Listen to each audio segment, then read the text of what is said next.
Halo semuanya, balik lagi, sehat terus dan lancar juga kegiatannya. Teman-teman, ini ada sebuah video yang menurut saya sangat menarik ya, dimana kita akan melihat video perdebatan antara Bu Irma dan Pak Ikrar Nussabakti.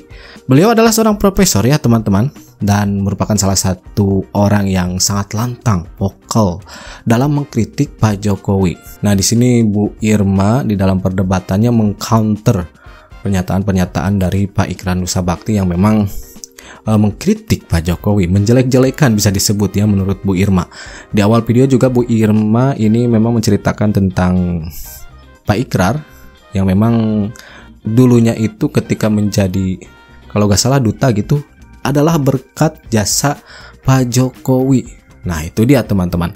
Makanya di dalam debat ini bisa dibilang Bu Irma itu mengskakmat atau mengcounter pernyataan-pernyataan dari Pak Ikrar Nussabakti yang membicarakan tentang Pak Jokowi. Untuk lebih jelasnya kita langsung saja lihat videonya. Saya juga bisa bilang, atau masyarakat juga bisa bilang, Pak Ikrar Nussabakti juga mengkhianati Pak Jokowi loh, kan gitu ya. Karena beliau jadi duta besar itu kan juga karena Pak Jokowi. Iya toh? Iya. Kalau itu yang kemudian disampaikan netizen ataupun publik kepada beliau, kan beliau juga boleh marah. Gitu ya, bahwa beliau pernah jadi duta besar dan itu juga atas bantuan Pak Jokowi, Presiden Jokowi. Ya toh? Jadi kemudian sekarang beliau jelek-jelekin Pak Jokowi di mana-mana, kan semua juga publik juga tahu gitu ya, dengan narasi-narasi yang selalu beliau sampaikan ke publik. Itu saya juga dengar gitu ya di media ya, di medsos gitu. Tapi saya juga bingung, makanya saya bilang, kan pernah di ILC juga beliau sampaikan ya hal-hal yang menurut saya itu sebenarnya di banyak tempat itu ya, beliau sangat memojokkan Pak Jokowi gitu. Dia bilang baru sadar bahwa Pak Jokowi begini.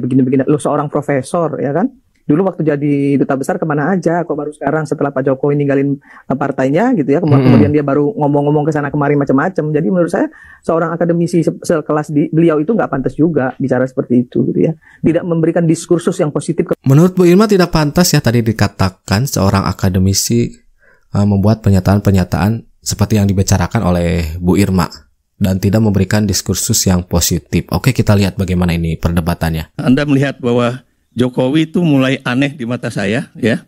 Sebetulnya sejak 2019 ya. Bagaimana Gibran diajukan di Pilkada Solo ya. Anda bisa lihat ya.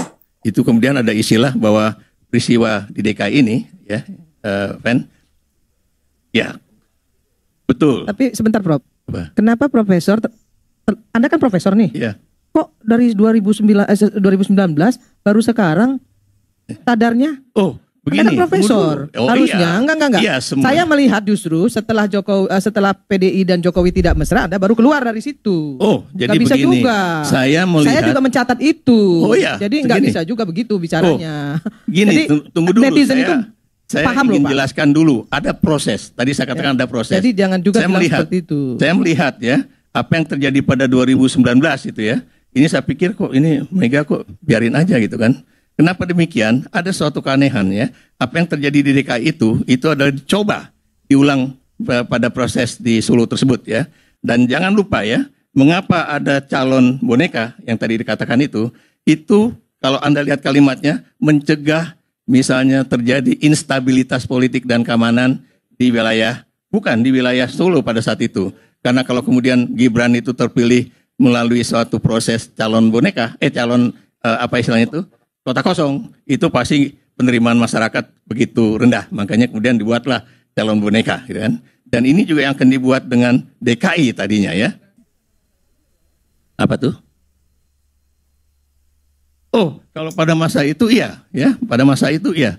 Jadi Mega itu terlalu baik dengan Jokowi sehingga permintaan tentang anaknya, tentang Bobi di apa namanya itu, di Sumatera Utara, di Medan ya, itu masih terus diberikan lah gitu ya. Dan tapi kita tahu ya, kemudian pada saat yang belakangan ini tidak.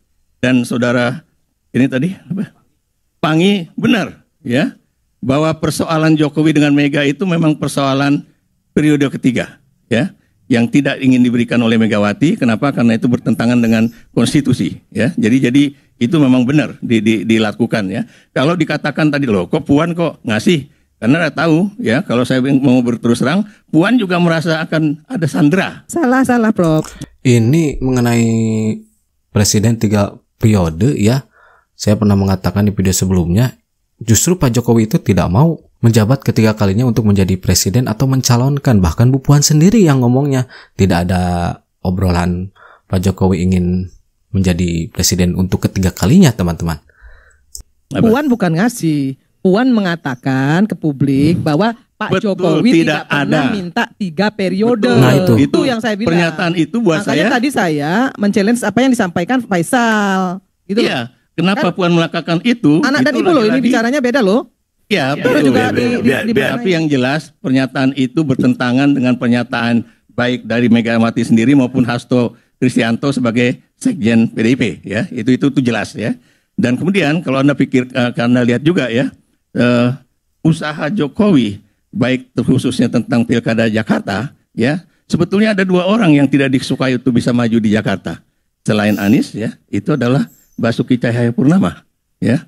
Dan kenapa Anies menjadi orang yang sangat tidak disukai? Lagi-lagi saya harus berterus terang ya, karena biar bagaimanapun Anies adalah orang yang bisa maju di dalam Pilpres 29 kalau terpilih menjadi gubernur DKI, karena biar bagaimanapun dia akan mendapatkan dukungan jauh lebih besar ya pada tingkatan nasional yang terkait dengan pendekatan agama.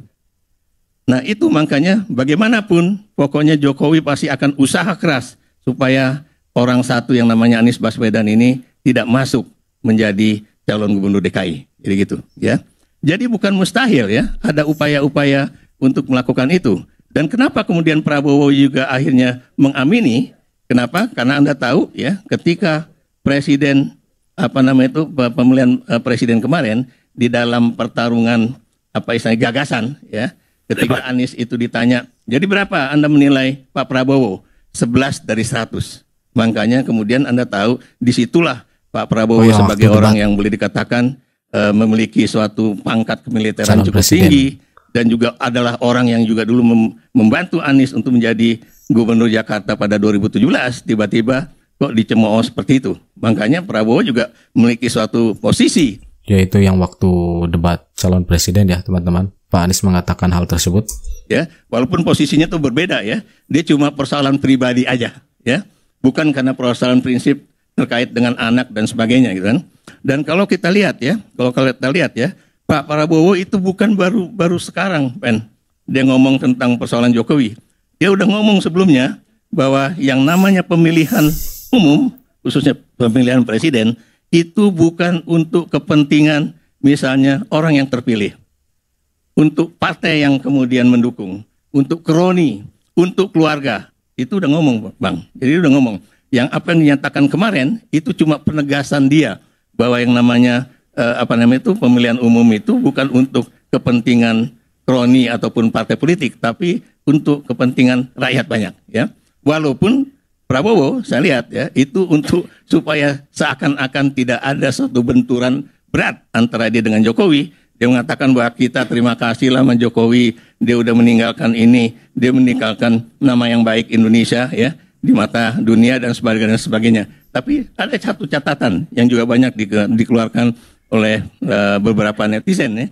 Kok Prabowo nggak ngomong berterima kasih kepada rakyat yang juga udah memilih dia gitu kan? Harusnya itu juga mesti diomongkan gitu kan.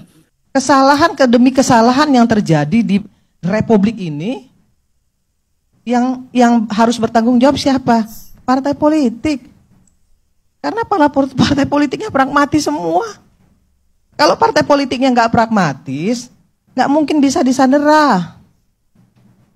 Jadi nggak usah juga kita mengatakan Mulyono itu salah, ya kan? Kemudian Samsul itu begana begini begono. Yang endorse Samsul juga partai politik kok. Siapa yang mau jawab? Yang mengendorse Samsul itu partai politik. Ya bapaknya senang-senang aja. Gitu. Ya kalau mau diperbaiki, perbaiki. Ayo perbaiki partai politiknya, jangan pragmatis. Sehingga nggak bisa disandera. Harus dibalik dong. Jangan malah dibalik kita seolah-olah kita merasa diri kita paling bersih, paling paling suci, paling bener. Enggak juga. Kalau selalu tepuk dada inilah saya, ya nggak bisa juga. Nah itu dia teman-teman ya. Bagaimana Profesor Ikrar Nussabakti memberikan pernyataan-pernyataannya yang kemudian ya dibalas oleh Bu Irma. Tadi cukup panjang sekali ya statement-statement dari Pak Ikrar Nussabakti ini. Nah, di awal Bu Irma di dalam suatu podcast ya menceritakan tentang Pak Ikrar Nussabakti ini, kemudian di ILC, dan tadi membantah beberapa pernyataan Pak Ikrar Nussabakti yang kemudian karena itu bagian Pak Ikrar Nussabakti, Bu Irma mendengarkan ya sambil sesekali senyum dengan pernyataan-pernyataan yang memang membuat memancing gitu. Bu Irma tidak tahan untuk memberikan pernyataan balik gitu kan. Itu teman-teman. Nah, menurut teman-teman bagaimana pendapatnya tentang video ini? Silahkan tulis di kolom komentar. Oke teman-teman, terima kasih sudah nonton sama-sama. Nanti kita jumpa lagi di video-video selanjutnya. And that's it. Catch you later.